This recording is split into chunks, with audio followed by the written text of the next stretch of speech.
আসসালামু আলাইকুম সুপ্রিয় শিক্ষার্থীবৃন্দরা। আজকে আমরা নবম দশম শ্রেণীর গণিত বইয়ের অনুশীলনী 3.1 এর সূত্রের সাহায্যে বর্গ নির্ণয়ের এই সমস্যাগুলোর সমাধান করব। তো সূত্রের সাহায্যে বর্গ নির্ণয়ের জন্য আমাদের প্রথমেই যেটা জানতে হবে সেটা হচ্ছে সূত্রের সাহায্যে বর্গ নির্ণয় আসলে কি। আমরা জানি কোনো কিছুর বর্গ মানে ওই সংখ্যাকে দুইবার গুণ করা। যেরকম এ এর বর্গ মানে হচ্ছে দুইটা এ গুণ করা, 3 এর বর্গ মানে হচ্ছে দুইটা 3 গুণ করা। তাহলে প্রশ্ন আসতে পারে না যে যখন দুইটা সংখ্যা হবে, যেমন a প্লাস b হবে, এর বর্গ মানে কি হবে? দুইটা a প্লাস b গুণ করা, a প্লাস b, দুইটা a প্লাস b গুণ করা। কিন্তু আমাকে যখন বলবে সূত্রের সাহায্যে বর্গ নির্ণয় করো, তখন যদি আমি এইভাবে অঙ্ক করি তাহলে কি আমার অঙ্ক ঠিক হবে? যদিও আমাদের অ্যান্সার একই হবে, কিন্তু প্রশ্নে চাইছে সূত্রের সাহায্যে বর্গ নির্ণয় করো, আর আমি গুণ করে বর্গ নির্ণয় করলাম। সেই ক্ষেত্রে যদি আমাদের অ্যান্সার এক হবে, কিন্তু আমাদের যে প্রশ্নের যে মার্কটা আছে সেটা কি করবে না, স্যারেরা দিবে না। তার মানে কি, যখন সূত্রের সাহায্যে বর্গ নির্ণয় করো এটা উল্লেখ করে বলে থাকবে, তখন আমাদের এইভাবে গুণ করলে অঙ্ক হবে না। মানে অঙ্ক অ্যান্সার মিললেও আমরা কি পাবো না, মার্ক পাবো না। তাহলে চলো সূত্রের সাহায্যে বর্গ নির্ণয়ের জন্য প্রথমে আমাদের যেটি জানতে হবে সেগুলো জেনে নেই। সূত্রের সাহায্যে বর্গ নির্ণয়ের জন্য আমাদের প্রথমেই জানতে হবে সূত্র। তো সূত্র কি? আমাদের বর্গ নির্ণয়ের জন্য যে সূত্রগুলো আছে সেগুলোর মধ্যে প্রথমে হচ্ছে a প্লাস বি হোল স্কোয়ারের সূত্র। a প্লাস বি হোল স্কোয়ারের সূত্র কি? a square plus 2ab plus B square. এখন মনে হতেই পারে a plus B whole square সমান a square plus 2ab plus B square কেন হয়?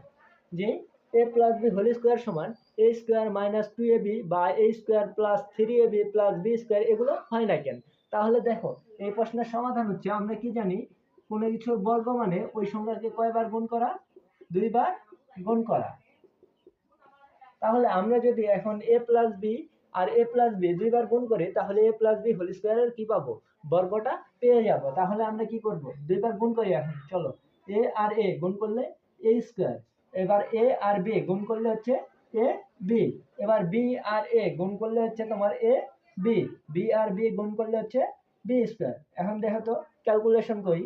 a স্কোয়ার একটা ab আর একটা ab, দুইটা ab যোগ করলে 2ab প্লাস b স্কোয়ার।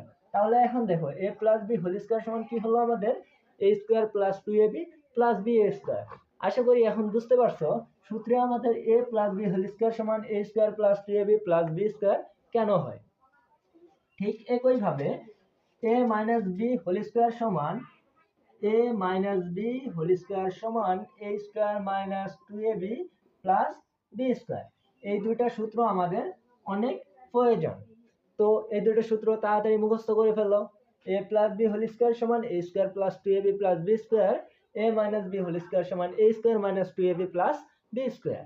তো চলো আমরা এখন 3.1 এর প্রথমে যে সূত্রের সাহায্যে বর্গ নির্ণয় করো, ক নম্বরে দেওয়া আছে 2a প্লাস 3b। চলো আমরা এটা সমাধান করি। ক নম্বরে দেওয়া আছে তোমার 2a প্লাস 3b। এটা কি করতে বলছে? সূত্রের সাহায্যে বর্গ নির্ণয় করতে বলছে। তো আমাদের বর্গ নির্ণয়ের জন্য প্রথমে যেটা করতে হবে সেটা হচ্ছে, যদি 2a প্লাস 3b এরকম রাশি দেওয়া থাকে, তাকে আমরা কি করব? বর্গ করে নিব। এটা কি করলাম? বর্গ করে, বর্গ করে। এখন দেখো, এটাকে আমরা কি করব? সূত্রে ফেলবো। আমাদের কি বলছে? সূত্রের সাহায্যে করতে বলছে না? তো আমাদের সূত্রে এখানে কি আসবে? যদি আমরা 2a কে a ধরি এবং 3b কে b ধরি, তাহলে a প্লাস b হোল স্কয়ারের সূত্র আসতেছে। আমরা কি জানি? a প্লাস b হোল স্কয়ারের সূত্র হচ্ছে a square plus 2ab plus b square. তাহলে দেখো, আমাদের এখানে a কত? a হচ্ছে 2a। তাহলে হচ্ছে সূত্রের a স্কয়ার, 2 এর উপরে স্কয়ার, তারপরে সূত্রের প্লাস, এই যে সূত্রের প্লাস, তারপর হচ্ছে 2, সূত্রের 2, a কত? 2a কে আমরা a ধরছি। তারপরে কি আছে? b, b কত এখানে? 3b,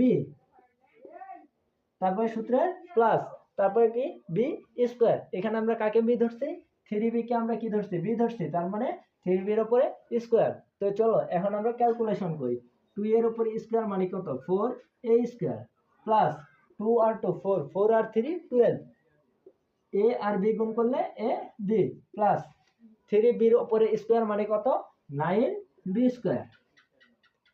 আবার দেখো 2a প্লাস 3b, এটা কি আমাদের কোষিনা দেওয়া থাকবে, আর সাইডে কি লেখা থাকবে, বর্গের সাহায্যে মানে সূত্রের সাহায্যে বর্গ নির্ণয় করো। তাহলে কি আমরা 2a প্লাস 3b রাশিটাকে কি করব, বর্গ করে নেব। তারপরে কি করব, 2a-টাকে a ধরবো এবং 3b কে b ধরলাম। ধরার পরে কি সূত্রের সাহায্যে যেহেতু করতে বলছে, a প্লাস b হোল স্কয়ারের সূত্র কি, a square plus 2ab plus b square.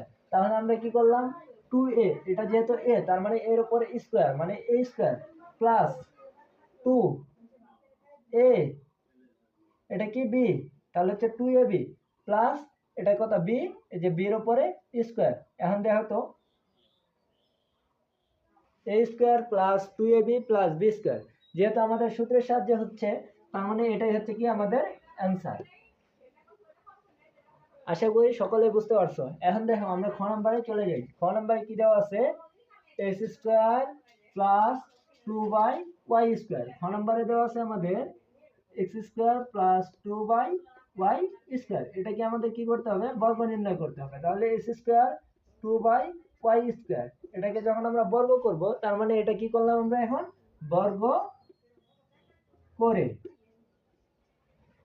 এখন দেখো সূত্র আমাদের কি, x স্কয়ার এটা আমাদের পুরোটা হচ্ছে a, আর 2y স্কয়ার এটা হচ্ছে আমাদের b। তাহলে সূত্র কি হলো, a plus b whole square, a plus b whole square সমান কি, a square plus 2ab plus b square. তাহলে আমাদের a স্কয়ার কি আসবে, x স্কয়ার, এটা কি আমাদের a স্কয়ার না, এটা হচ্ছে আমাদের শুধুমাত্র a। তাহলে এর উপরে স্কয়ার, a স্কয়ার প্লাস সূত্রে কি 2, এই যে 2, আমরা a কাকে ধরছি, s স্কয়ার কে a ধরছি। তারপরে b কাকে ধরছি, b ধরছি আমরা 2y স্কয়ার কে। তারপর হচ্ছে b স্কয়ার, এখানে b আমরা কাকে ধরছি, 2y স্কয়ার, একে আমরা b ধরছি, এর উপরে স্কয়ার। তাহলে আমাদের কি হলো, a square plus 2ab plus b square. এখন দেখো আমরা ক্যালকুলেশন করি, তাহলে x স্কয়ার এর উপর স্কয়ার মানে কত, x পাওয়ার 4 প্লাস 2 এক্স স্কোয়ার আর 2 এগুলো কিসে আছে, উপরে আছে, দেখো 2 এর নিচে কিছু নাই মানে 1, এক্স স্কোয়ারের নিচে কিছু নাই মানে 1। তাহলে 2 আর 2 4 আর এক্স স্কোয়ার, তাহলে হচ্ছে 4x স্কোয়ার, আর নিচে 1 আর 1 গুণ করলে 1, y এর সাথে যদি 1 গুণ করে তাহলে হচ্ছে y স্কোয়ার। তারপরে দেখো প্লাস আছে প্লাস, তারপরে 2 এর উপর স্কোয়ার মানে কত 4, y স্কোয়ারের উপর স্কোয়ার মানে y টু দি পাওয়ার 4। এটাই কি আমাদের অ্যান্সার। তাড়াতাড়ি তুলে নাও। চলো এখন আমরা গ নাম্বারের অ্যান্সার করি। গ নাম্বারে কি দেওয়া আছে, 4y মাইনাস 5x। গ নাম্বারে দেওয়া আছে 4y মাইনাস 5x। এর জন্য আমাদের যেই সূত্রটা লাগবে সেটা হচ্ছে a মাইনাস b হোল স্কয়ারের সূত্র। a মাইনাস b হোল স্কয়ারের সূত্র আমরা কি জানি, a minus b whole square সমান a square minus 2ab plus b square. আমরা কি জানি, a minus b whole square সমান a square minus 2ab plus b square. তাহলে এখানে আমাদের প্রথমে কি করতে হবে, এটাকে সূত্রে রূপান্তর করতে হবে। 4y মাইনাস 5x এর উপরে স্কয়ার, এটা কি করলাম বর্গ করে, এটা আমরা থার্ড ব্র্যাকেটের মধ্যে লিখে দেব। এখন দেখো আমরা যদি 4y কে a ধরি এবং 5x কে b ধরি, তাহলে a minus b whole square. তাহলে আমরা a মাইনাস b হোল স্কয়ারের সমান কি জানি, a square minus 2ab plus b square. তাহলে আমরা এখানে a স্কয়ার 4y হচ্ছে কি আমাদের a, তাহলে a স্কয়ার কি হবে 4y এর উপরে স্কয়ার, তারপরে কি মাইনাস সূত্রের মাইনাস, তারপরে কি আসবে সূত্রের 2। এখানে কত, a কত 4y, b কত দেওয়া আছে 5x প্লাস b স্কয়ার মানে কি 5x এর উপরে স্কয়ার।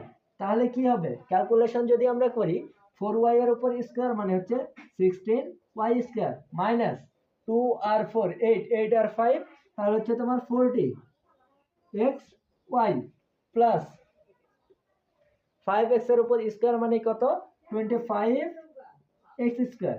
মন চাইলে এখানে অ্যান্সার লিখে দিতে পারো, বা যদি ম্যাথটা সুন্দর দেখাতে চাও তাহলে যেহেতু x আগে, তাহলে হচ্ছে 25x square minus 40xy plus 16y square, এটাও করে দিতে পারো।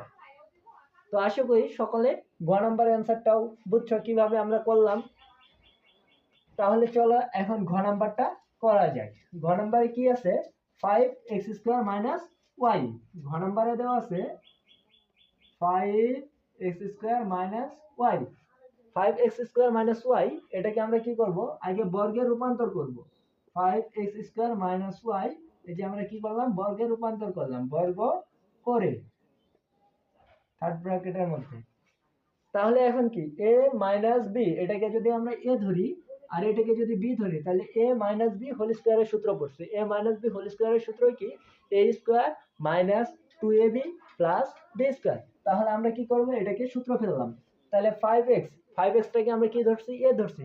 তাহলে a স্কয়ার মানে কি, 5x এর উপরে 5x স্কয়ার এর উপরে কি হবে, স্কয়ার, a স্কয়ার মাইনাস 2 কত 2 x স্কয়ার, এখানে হচ্ছে 5x স্কয়ার, এটা কি আমাদের a 2a, তারপর হচ্ছে b কত y, তারপরে কি b স্কয়ার, তার মানে কি y এর উপরে স্কয়ার। এখন যদি আমরা ক্যালকুলেশন করি 2a সরি 5x স্কয়ার এর উপরে আছে কি স্কয়ার, তাহলে হবে 25x পাওয়ার 4 মাইনাস 2 আর 5 হচ্ছে তোমার 10x square y plus y square, এটাই কি আমাদের কাঙ্ক্ষিত অ্যান্সার।